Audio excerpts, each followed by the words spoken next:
Seja bem-vindo ao Liga 433, o seu programa da noite de segunda a sexta-feira, só disponível aqui na Bola TV. Estou de volta para mais 45 minutos diferentes de futebol e hoje vou oferecer-vos a si, que está aí em casa, um derby. Reservei para esta noite um Sporting Benfica, um duelo que promete entre dois amantes de desporto. Um deles até é treinador de handball. Imagine-se só que ele até gostava de mudar o Estádio da Luz para o norte. Acho que está cansado de viajar de Alpendurada, em Mar de Canaveses, até Lisboa. O outro deseja tanto ver o Sporting campeão que, para concretizar este sonho, imagine-se, até mudava parte do plantel e alguns adeptos do Clube Verde e Branco. Portanto, isto promete. São ambos ambiciosos e com ideias fora da caixa. Vamos ver qual dos dois vai passar aos oitavos de final e continuar a poder ganhar os 2 bilhetes para a final da Liga dos Campeões que tenho para oferecer no final de maio. Venha comigo conhecer os dois jogadores de hoje.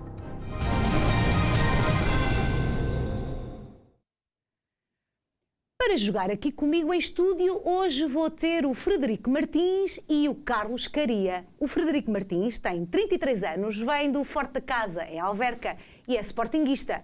Trabalha como empregado de mesa e é mais fanático de qualquer elemento da família. Vem a estúdio testar os conhecimentos, mas o que quer mesmo é ver o Sporting campeão. Ao lado dele vai estar o Carlos Caria, 51 anos, vem de Alpendurada, Marco de Canaveses, é treinador de handball da Arca. Benfiquista, desde que se conhece, gostava mesmo era de ter o Estádio da Luz, próximo de casa. Olá, boa noite aos dois. Olá, boa noite. Boa noite. Isto é só histórias interessantíssimas. Um que muda treinador não, adeptos e alguns jogadores, o outro quer levar o Estádio da Luz. A ambição é com vocês, já percebi. Pois, tenta-se. Estão nervosos ou não? Não, tranquilo. Não. É? Frederico? Não, tudo bem. Carlos? Não, da minha parte está tudo bem. Então vá, bom jogo para os dois. Obrigado. Quero-vos tranquilos e a desfrutar de 45 minutos maravilhosos. Por isso, vamos começar agora o nosso Liga 433 de hoje. Como sempre, vêm 4 perguntas, a valer 5 pontos cada uma e 15 segundos é o tempo que tanto o Frederico como o Carlos têm para responder. Antes de cada pergunta, eu quero que eles estejam muito atentos à história para que possam responder acertado. Por isso, vamos ver a próxima história de hoje. A Juventus foi buscá-lo por 100 milhões. A estreia oficial foi contra o Chievo e não fez golo. Contra o Chievo, depois, durante o aquecimento, do seu pé fulgurante voou bola em direção à bancada e acertou com um estrondo na cara de Elena Di Martino, partindo-lhe os óculos, fraturando-lhe o nariz. Mordendo os lábios para fintar a dor, assistiram-na ali mesmo, com Helena fazendo questão de continuar a ver o jogo, em que ele falhou um penalti. Jornalista do Corriere della Sera apanhou-lhe o desejo. Depois disto, só espero que ele me convide para jantar. Não a convidou para jantar, porém, tratou de encontrar-se com ela para lhe dar um beijinho e uma camisola autografada. E o que eu quero que me digam é quem se estreou pela Juventus contra o Chievo. E contra o Chievo também partiu o nariz a uma espectadora. Hipótese A, João Cancelo. Hipótese B, Cristiano Ronaldo. Hipótese C, Rui Barros. Ou hipótese D, Zinedine Zidane. Tem 15 segundos para me dar a resposta. Eles estavam preocupados com os 15 segundos. Eu acho que bastaram aí 2 para eles conseguirem responder. Responderam os dois a mesma coisa, responderam os dois Cristiano Ronaldo. E o que eu quero saber, da parte do Carlos, começando pelo Carlos, sabia a resposta, respondeu com convicção, não respondeu? Não, sabia, foi um assunto que marcou o último verão, não é? E toda a gente estava à espera pela estreia do Cristiano Ronaldo. Portanto, não tem dúvidas de que acertou? Sim, acho que sim. Acho que sim. Frederico? Sim, sabia. Como o Carlos disse, foi uma coisa que apanhou, acho que toda a gente assim meio de surpresa e tivemos ali agarrados ali à televisão para ver a expectativa de não ver e até este episódio em particular no jogo com o Chievo, também sabia também. Pronto, portanto, estão os dois determinados e confiantes e olha, só estão à espera que eu confirme que a resposta está certa. Cristiano Ronaldo, portanto, acertaram os dois, somaram os dois 5 pontos, começaram bem, começaram a somar pontos, que é aquilo que nós pretendemos neste nosso programa. Carlos, eu aqui no início do programa falei precisamente desta brincadeira de você dizer, pá, eu por mim até levava o Estádio da Luz lá para cima, porque está cansado de vir de Alpendurada até Lisboa, é isso? Ultimamente não tenho tido possibilidade, mas fiz durante muitos anos, muitas viagens e realmente cansa. Era interessante termos o estádio perto, mas isso não pode ser. Não era mais fácil você vir morar para Lisboa, não? Não. Eu gosto muito da minha terra e da minha região, mas era interessante fazer uma alternativa ao Estádio da Luz no Norte. E agora, vai menos ao Estádio da Luz ver os jogos do Benfica, porquê? Porque Sim, a profissão motivos profissionais, sim, familiares também, que não é possível, mas em jovem vi muitas vezes mesmo. No antigo estádio? O antigo estádio e no novo, mas no antigo deixou-me muitas boas memórias. E vamos então também falar dessas boas memórias ao longo do nosso programa. Vamos também perceber aqui um bocadinho, o Frederico quer tanto ver o Sporting campeão que até já trocava ali muita coisa, não? Trocava, sim. É um eterno candidato, digamos assim. Isso, acho que o Sporting é um clube demasiado grande para estar tantos anos sem ganhar um campeonato. Não é uma grande competição, porque tem a Taça de Portugal, que já ganhou entretanto, a Taça da Liga, que é menos mediática, mas que é sempre uma taça para o museu, só que são várias sucessões, várias más direções, várias más gestões que têm afetado o clube e neste momento não está melhor. Mas é um desejo pessoal voltar ao Marquês e ver o Marquês pintar de verde e branco, mas isso é um desejo pessoal, pode ser que aconteça, vamos ver. Exatamente, e é por isso também continua a ser do Sporting, é por continuar a acreditar que é possível. Costumo dizer que nasci, sou e hei de morrer sportinguista. Pronto, é isto. Determinados e com ideias assim fora da caixa os dois. Agora que já descontraímos aqui um bocadinho, vamos ver a segunda história de hoje. Do Audax saltou para o Avaí. Antes de Deco o colocar no Guimarães, viu o negro o futuro. Teve um momento em que pensei abandonar o futebol porque não tinha dinheiro para comprar passagem para ir treinar. Quando começou a ganhar algum, decidiu pôr o pai a tratar de instituição para ajudar crianças em risco. Alguns amigos de infância não estão mais vivos, outros estão envolvidos no tráfico de drogas. Tudo isso mexe muito comigo ainda. Do Avaí viera para o Vitória por 600 mil euros. O Sporting foi lá buscá-lo por 6 milhões e meio. Ganhou a Taça da Liga ao Futebol Clube do Porto. E marcante foi a imagem de promessa a cumprir, talvez, que se lhe viu em Braga. Ele a percorrer relevado de joelhos de uma área até à outra. Então vamos à pergunta.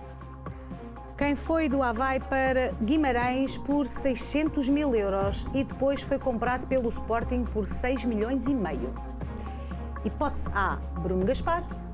Hipótese B, Marcelo. Hipótese C, Rafinha. Ou hipótese D, Mateus Oliveira.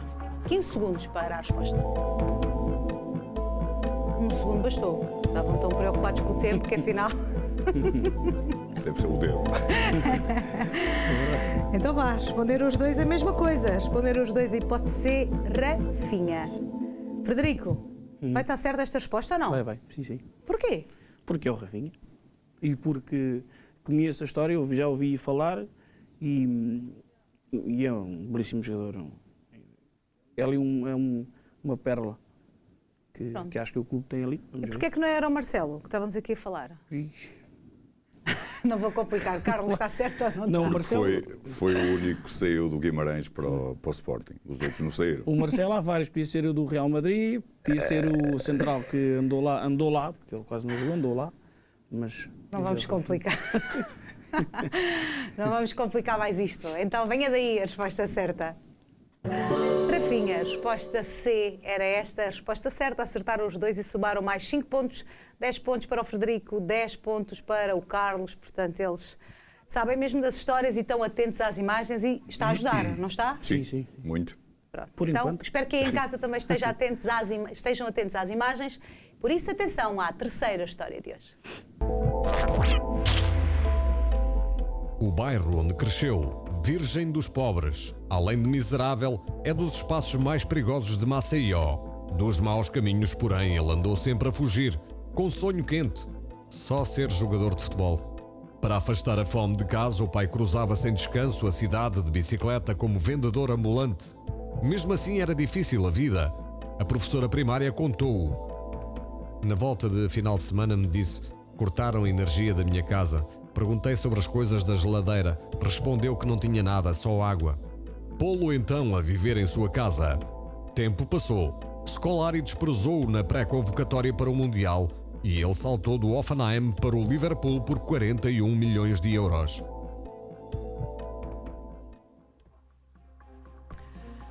Quero que me digam agora quem é que Scolari não quis para o Mundial do Brasil e foi do Hoffenheim para o Liverpool por 41 milhões de euros. Hipótese A, Fabinho. Hipótese B, Roberto Firmino. Hipótese C, Alisson. Ou hipótese D, Alan. 15 segundos para a resposta. Já responderam? E responderam os dois. A hipótese B, Roberto Firmino. E o que eu quero saber é, algum destes 4 jogadores foi opção para o Mundial do Brasil ou não? Acho que não. Inclusive o Alan, penso que até joga pela seleção italiana. A minha dúvida seria o Alisson. Joga, mas penso que não. Nenhum destes esteve num Mundial chamado pelo Scolari. Penso que Neste de... Portanto, não foi nenhum deles. E têm todos aqui ligação com o Liverpool. E o que eu quero saber é porque é que escolheram o Roberto Firmino. Carlos. Ultimamente tem sido peça importante no Liverpool. Eu sei que ele passou pelo campeonato alemão, fez uma boa carreira no Hoffenheim e foi contratado pelo Liverpool. Pronto, é um excelente jogador, excelente avançado. E será que foi 41 milhões? Os milhões é que eu não tenho a certeza, porque isso com as comissões nunca se sabe ao certo. Mas, É sério. mas deve ter foram andado por aí. 41 milhões e é engraçado porque ele foi descoberto. 41 milhões? Foram. Ok. E ele foi descoberto pelo Hoffenheim através de um jogo de computador. Isto hoje eu tenho aqui craques comigo. Ah, pois é, eu disse que ia valer a pena ficar a ver o programa. Portanto, venha daí a resposta certa, que eles sabem muito disto. Roberto Firmino, exatamente. Portanto, acertaram, eles percebem disto mesmo à Por séria. enquanto estamos a perceber. Sim, estas Ah, para tá agora a são correr bem. fáceis. Isto aqui um bocado. 15 segundos para cada um, 15 segundos, 15 pontos para cada um.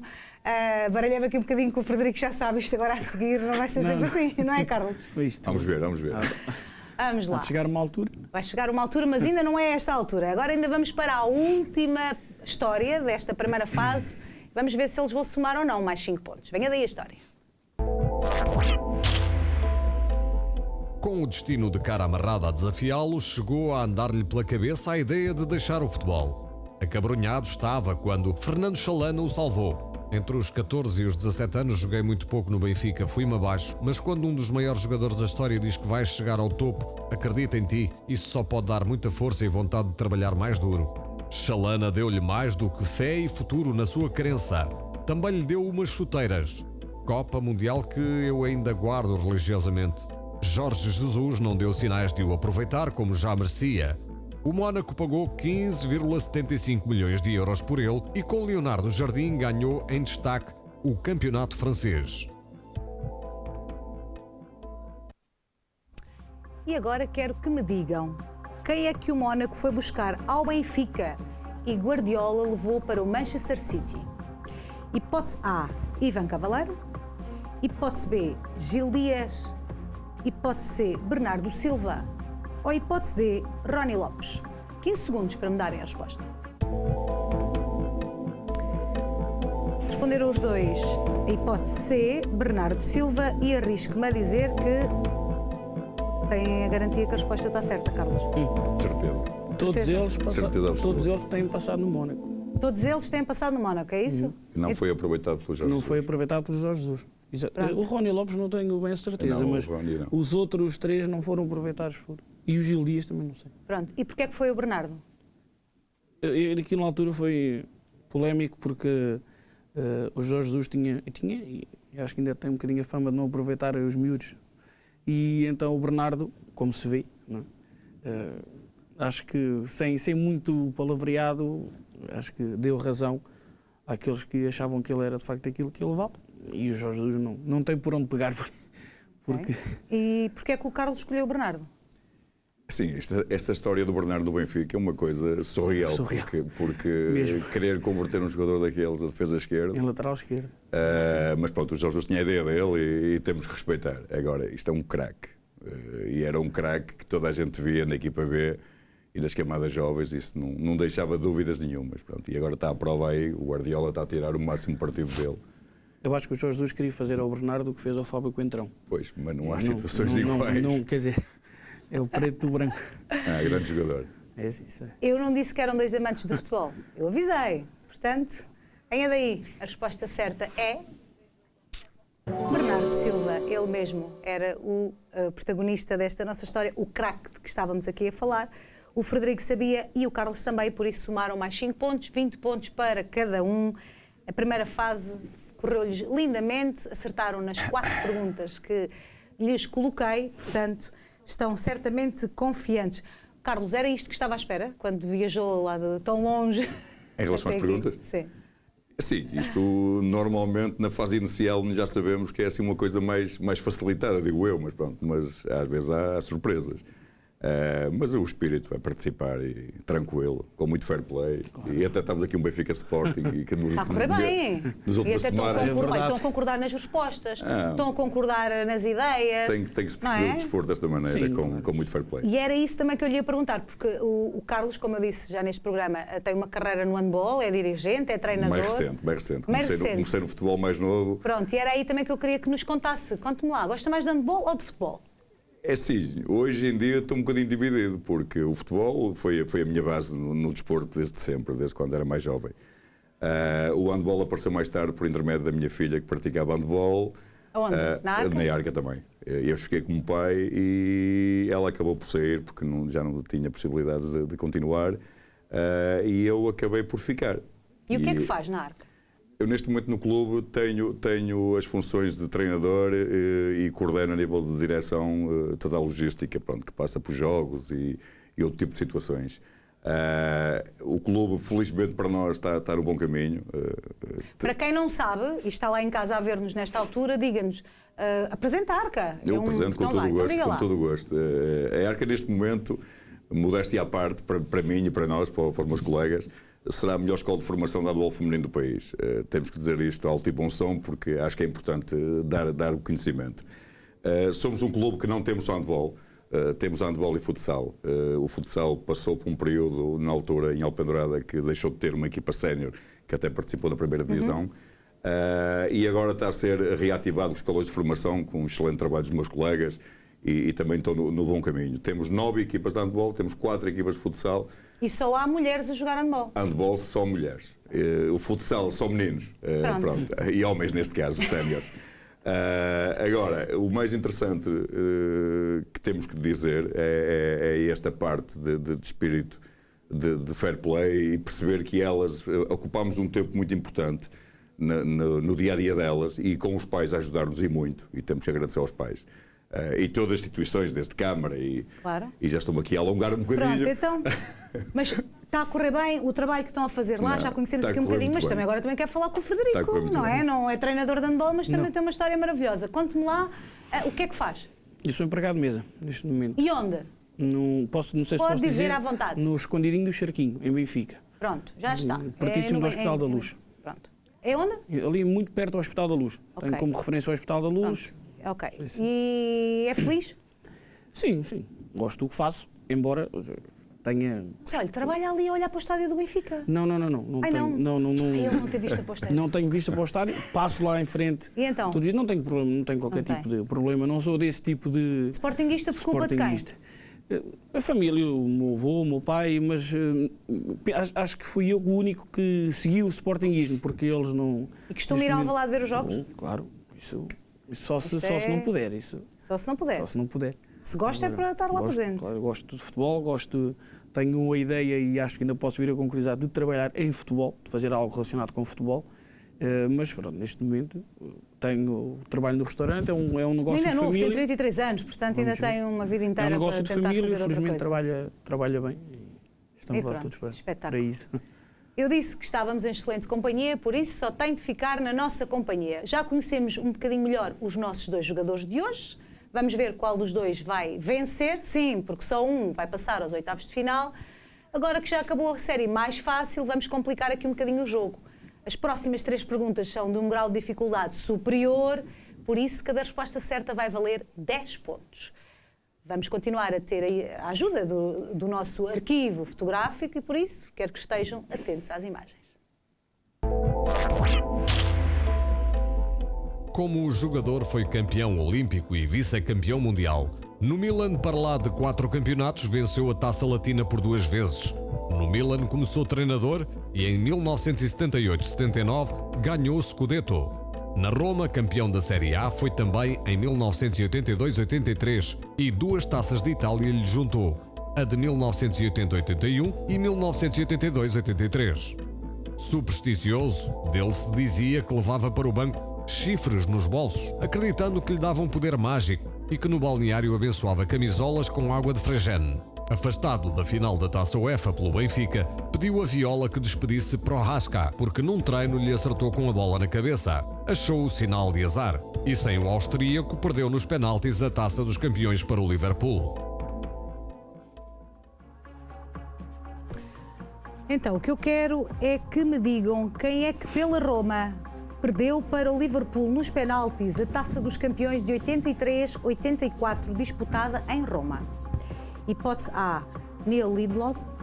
Hipótese B, Gunnar Norlaug. Hipótese C, Sven-Göran Eriksson. Ou hipótese D, Erik Larsson. Tem 15 segundos para me dar a resposta. E agora responderam diferente. O Frederico respondeu Sven-Göran Eriksson. Hipótese A. E o Carlos, hipótese C, peço desculpa, o Carlos é que respondeu a hipótese A. E o que eu quero saber é, Frederico, porquê é que respondeu a hipótese C? Olha, muito honestamente não sei. E foi uma questão da exclusão de partes. Os 2 primeiros não os conheço.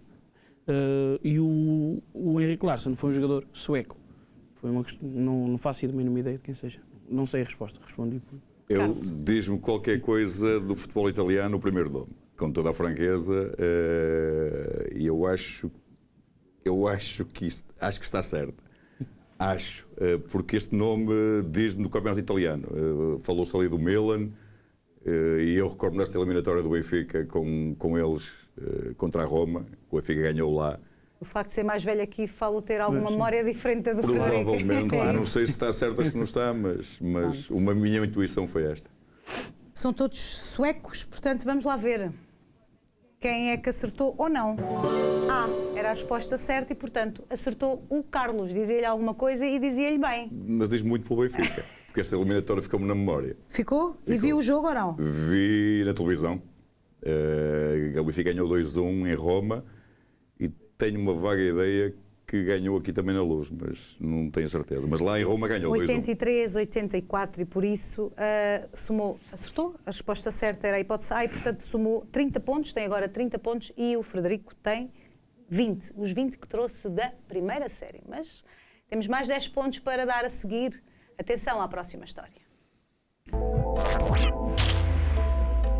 Ao ouvir-se notícia de que o Real estava de olho nele, Bilbao subiu a cláusula de rescisão para 80 milhões de euros. E por 80 milhões o Chelsea tornou-o o mais caro guarda-redes da história.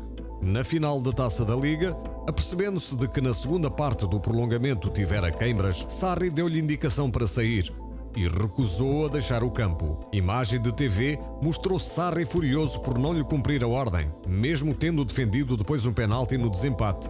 O de Bernardo Silva, que foi o melhor em campo, não o defendeu. A taça foi para o City e ele não se livrou de castigo pela rebeldia. Um jogo no banco e uma multa de 222 mil euros, seu salário durante uma semana. E agora o que eu quero é que me digam quem recusou ser substituído na final da Taça da Liga que o City de Bernardo Silva ganhou ao Chelsea. Hipótese A, Ili Caballero. Hipótese B, Kepa Arrizabalaga.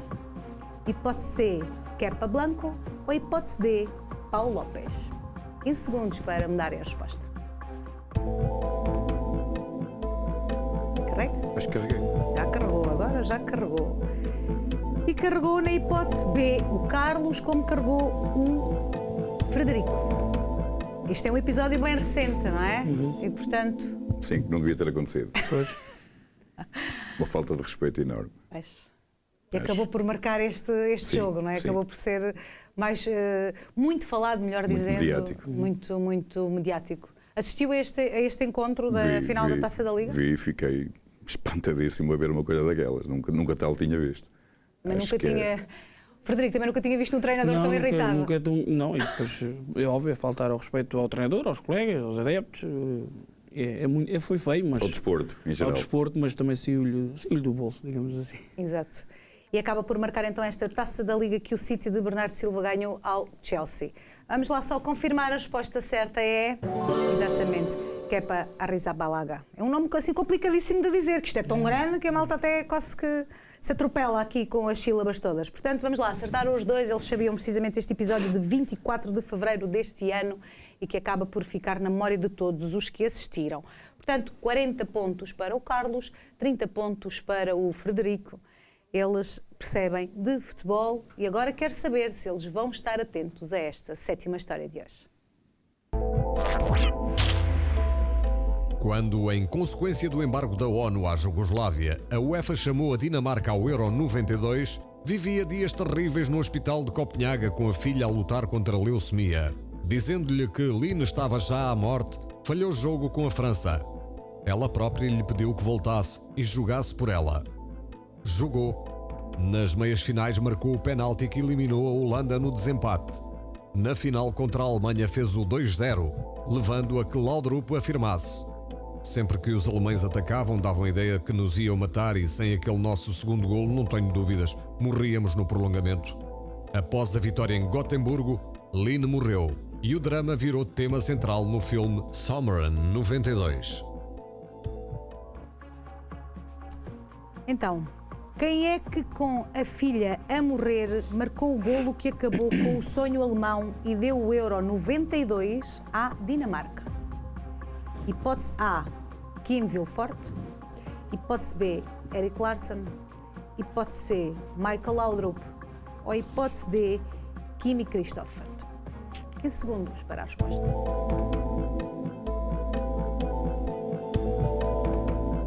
Frederico está a pensar ainda, mas o Frederico respondeu sem convicção. Então, conte-me lá. Não sei, não faço ideia. Não sei. E então tentou... Foi Foi à sorte? Foi.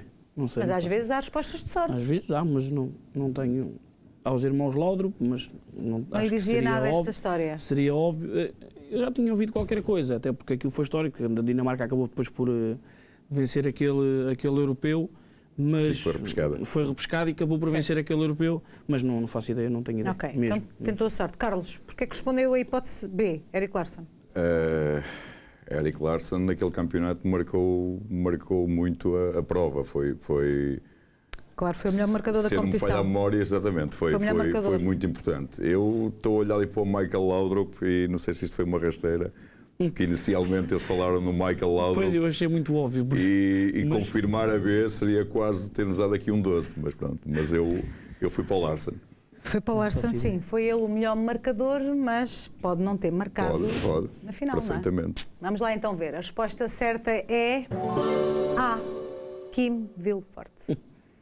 Foi ele que, com a filha a morrer, acabou por marcar o golo que acabou com este sonho alemão que falávamos no Europeu de 1992. O Larsson, sim, foi o melhor marcador, mas não marcou na final.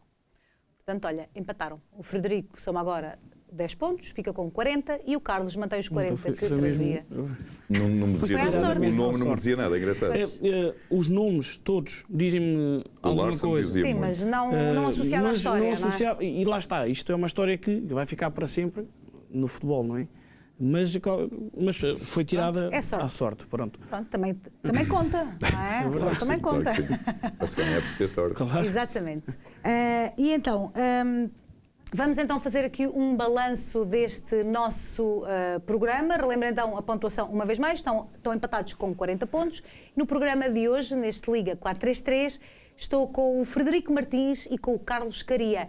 Um deles vai passar aos oitavos de final e quem sabe se não será mesmo finalista desta nossa temporada. Você que está aí em casa também pode jogar connosco, apesar de não poder ganhar estes 2 bilhetes que vamos oferecer no final de maio para assistir precisamente à final da Liga dos Campeões, mais a viagem e a estadia em Madrid. É um prémio fabuloso e o que eu quero que o Frederico e o Carlos me digam é que Quem é que vão levar até Madrid em caso de vitória? Frederico, em caso de vitória, quem é que o vai acompanhar? Olha, eu vou levar caso vá, levo um grande amigo meu, que é o Diogo, que percebe muito do futebol, percebe mais do que eu. Ele, aliás, eu acho que ele é que devia estar aqui. Então, mas se ele não se inscreveu? Pois, não se inscreveu, não, eu disse, não eu falei, e disse, pá, vai tu. Não, mas ele tem, não... Pronto, não deu, gosta. pronto, ok. É sportinguista também, é um miúdo que colabora com... É um miúdo, porque ele é um miúdo, tem 21, 22 anos. Então, se ganhar... Colabora com o Sintrense, joga futebol também. Então, se ganhar, vai com ele? Sim, sem dúvida nenhuma. Carlos, se for você o vencedor, quem é que ganhar, leva até Madrid? levo a minha esposa. Leva a esposa? Sim, porque isto é quase uma história engraçada, porque eu sou do Benfica, ela é do Porto, e neste caso, se formos ver a Liga dos Campeões, não vamos torcer nenhum dos dois. E agora, em casa, quando há um clássico, conte-nos lá. Não é fácil porque a casa é toda azul, eu sou o único vermelho e é engraçado. Pronto. Às vezes temos que encarar as coisas de uma maneira muito desportiva, como sempre, tem que ser. E é esse os princípios que eu passo sempre para toda a gente. Nunca se chatearam por causa do Porto nem do Benfica? Nem nunca me vou chatear com um amigo nenhum meu por causa do desporto. Isso aí é garantido. Tem que se dar os bons exemplos mesmo, por muito que nos custe. E às vezes custa muito, quando é até no jogo mesmo jogado. Mas temos que manter a postura e isto é um reflexo para quem está à nossa volta e não podemos fazer diferente. Claro que sim. Também é fácil manter esse desportivismo com os seus amigos e familiares quando vê jogos ou não, Frederico? Eu normalmente, em casa, tirando as vezes que vou estar em casa, vejo sozinho, porque a minha esposa, embora seja benfiquista, não liga muito, pergunta-me os resultados e eu gosto de ver futebol sozinho. Por isso não tenho, nem nunca me chateei, nem espero vir nunca a chatear com ninguém por causa do futebol. Não justifica. Não justifica. Gosto de futebol, como o Carlos gosta de futebol, mas tenho amigos que gostam, mas nem chatear por causa da bola, não. Isso não. E quem é que foi o melhor jogador que já viu jogar? Que eu vi jogar? Sim, está no ativo. Fã de CR7, é isso? Pois, tem que ser. Carlos, fã de CR7 também. Grande jogador, não tenho a menor dúvida, vai ficar na história do futebol. É assim, ao longo dos anos, o futebol deu-nos grandes jogadores. É claro que o Ronaldo vai marcar para muitos anos todo o futebol mundial, porque não é normal ele manter este nível até tão tarde.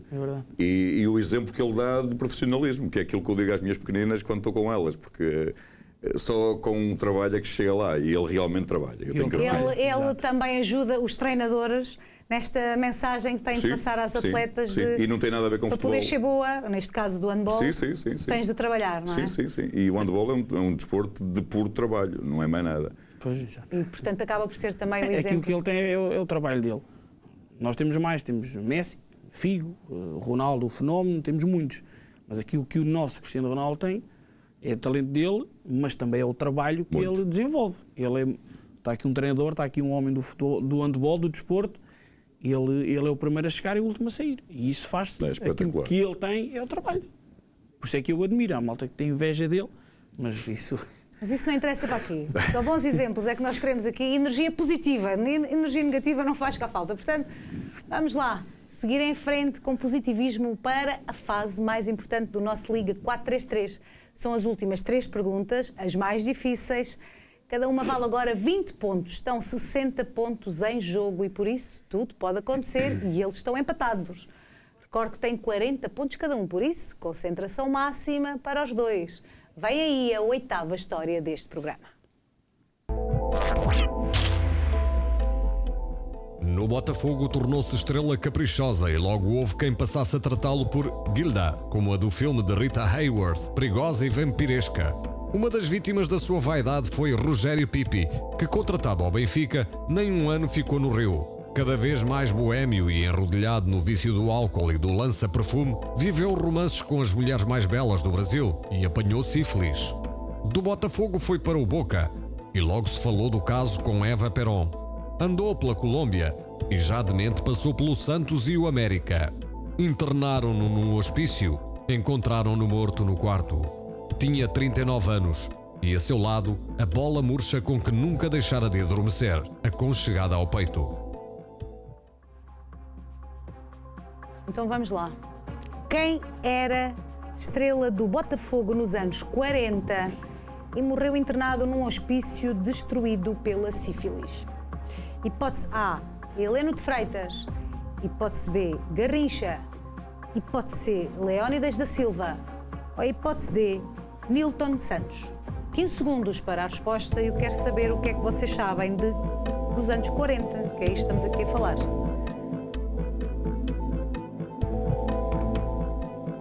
Já carreguei. Já carregaram os dois e responderam diferente. O Carlos respondeu hipótese C, Leónidas da Silva, e o Frederico respondeu hipótese A, Heleno de Freitas. Sabem alguma coisa da década de 40 ou não? Não. O único nome aqui conhecido é o Garrincha. Garrincha anos 60. Pois, é isso que eu Garrincha é disse. depois. O Leónidas, o Garrincha nome é depois diz... disto tudo, 50-60. As minhas dúvidas eram o Leónidas ou o O Heleno de Freitas. Leónidas diz-me alguma coisa. Não consigo precisar o quê, mas diz-me. Diz-lhe porque foi um dos melhores atacantes da história do futebol brasileiro. Portanto, Provavelmente. Não, foi. Não, sim, mas estou a dizer, estou no sentido de me dizer alguma coisa à pergunta. Sim, claro que sim. Sim, claro que sim. Portanto, é por isso que ele lhe diz alguma coisa. Agora, pode ser ele ou não. Frederico, conte-me lá.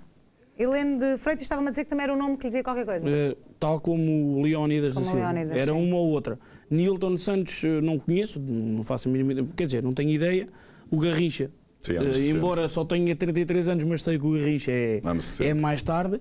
E pronto, seria um deles. Até porque eu acho que tenho uma ideia qualquer que o estádio de Botafogo, a academia, qualquer coisa, tem um destes nomes. Eu não tenho bem a certeza, mas... E escute lá uma coisa. Como é que você sabe tanto de futebol? Como é que se chama o estádio do Botafogo? Pois, não sei. Então, chama-se Nilson de Santos. Então pronto.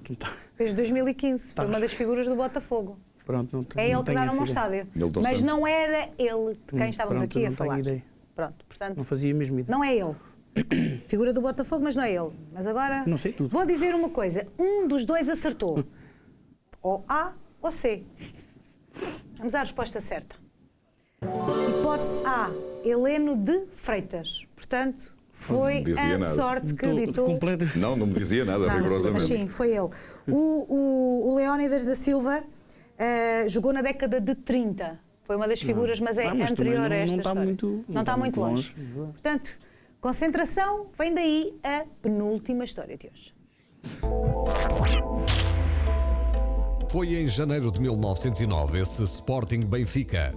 Os sportinguistas fizeram 1-0 por Neves Vital. Os benfiquistas empataram por Leopoldo Mocho. Perto do fim, preparando-se para cobrar pontapé de baliza, José Belo tocou 2 vezes com a mão na bola, a segunda a ajeitá-la. O árbitro apontou para penalti e Artur José Pereira fez o 2-1. Percebendo que o árbitro não sabia as regras, o SLB enviou à Liga carta a solicitar que esse golo lhe fosse anulado e que o resultado se ratificasse com 1-1. A Liga respondeu-lhe que não. 2-1 ficou. José de Alvalade mandou que o seu clube abandonasse o campeonato de Lisboa. Belo não concordou. Deixou o Sporting e emigrou para o Brasil. Lá jogou pelo Fluminense. Vamos então à pergunta. Que árbitro não sabia as regras e deu ao Benfica a vitória que os encarnados pediram à Liga para ser empate? Hipótese A, Merrick Barley. Hipótese B, Gastão Pinto Basto. Hipótese C, Eduardo Pinto Basto. Ou hipótese D, Francisco Stromp. 15 segundos para dizerem a resposta.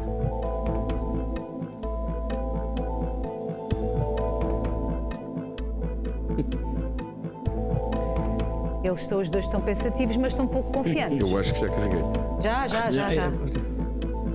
Então, Não me diz nada. Não. Rigorosamente Eu nada. nessa altura não estava. nessa altura não estava cá. Nem nunca ouvi falar nessa Desculpa lá, história. era um fenómeno, se em 1909 você ainda estivesse aqui, era um fenómeno. Nem nunca ouvi falar nesta história. Não faço a mais Aqueles pequena dois ideia. deviam ser irmãos. Eduardo Pois. Pinto Basto e Gastão Pinto Quer dizer, Basto. logo aqui podemos eliminar Francisco Stromp, porque Pronto. Não. A priori não seria. a não é? priori Pronto. seria. Mas não faço a mínima ideia. Responderam os dois a mesma coisa. Responderam os dois hipótese B. Gastão Pinto também Basto, mas responderam os dois ao falhamos os calhas. dois. Venha daí a resposta certa. A. Merrick Olha, Barley. Portanto, pronto. nesta altura eram árbitros Pois, estrangeiros, acabavam eu não de fui estar por aqui. ser um nome portanto, estrangeiro mesmo. Pronto, mas não, era precisamente um nome estrangeiro. Nesta altura, o futebol estava a dar os primeiros passos em Portugal e isto havia ainda aqui Epá, muito bom. O muitas guarda-redes influências toca com as duas inglesas. mãos. Portanto, Epá. erraram os dois. Meus caros, esta última pergunta ou empata, e depois temos a pergunta de desempate, ou não empata, Ou não empata. e segue o Frederico. Portanto, sem querer pôr muita pressão, venha daí a última história de hoje. O primeiro Portugal-Brasil foi no Jamor em abril de 1956. A seleção que estagiou em Sintra teve novidade no hotel: filmes na sala de jantar. Aos 11 minutos, Gino fez de bicicleta golo que deixou mostarda no nariz de Ângelo. Foi golpe ilegal. Só me admira como o pontapé não caçou a minha cabeça. Fui protestar, o árbitro não entendeu nada, só falava latim ou lá o que era. O árbitro era inglês e Matateu, que falhou o penalti, aborreceu-se com golpes baixos de Nilton Santos. Magoou-me umas poucas vezes. Esteve constantemente a chamar-me nomes impróprios. A grande penalidade? Oh, uma desgraça. O remate saiu forte e colocado. Gilmar mexeu-se antes da bola partir e só por isso a defendeu. E a última pergunta é: quem era o guarda-redes de Portugal na primeira vez em que a seleção jogou com o Brasil e perdeu por 1-0? Hipótese A, Costa Pereira. Hipótese B, João Azevedo. Hipótese C, José Bastos. Ou hipótese D, Carlos Gomes. 15 segundos para me darem a resposta.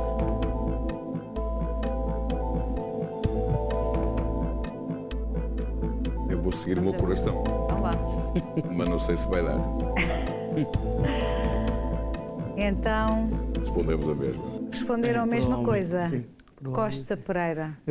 Por ser o mais, para mim é o mais conhecido, sinceramente. Mas eu mesmo Carlos por isso. Gomes ficou-me ali no. Ficou-lhe aí Carlos onde? Gomes, João O Azevedo tem Carlos alguma Gomes, ideia? porque sei que o Carlos Gomes foi guarda-redes, certo? Foi. Pois. E eu estava na dúvida entre os dois e segui. Eu aquilo, fui mesmo. E porquê é que escolheu o Costa Pereira? Porque é o que ele disse, segui o meu coração Sim. e ele defender o Benfica. Um grande guarda-redes. Grande E era o Carlos guarda-redes. Gomes. E o Carlos Gomes não foi grande guarda-redes? Foi. Pois, certamente saberão melhor que eu, porque eu não faço a mínima ideia. foi Agora, de Costa Sporting. Pereira eu tenho. Pois, por isso é que eu achava que ele sabia que Não, tinha não, sido não grande foi. guarda-redes.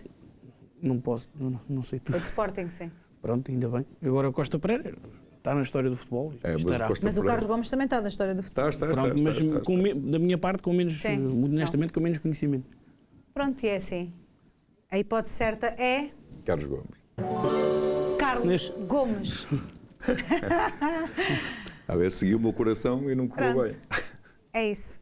Mas Tinha foi- empatado. Pois tinha.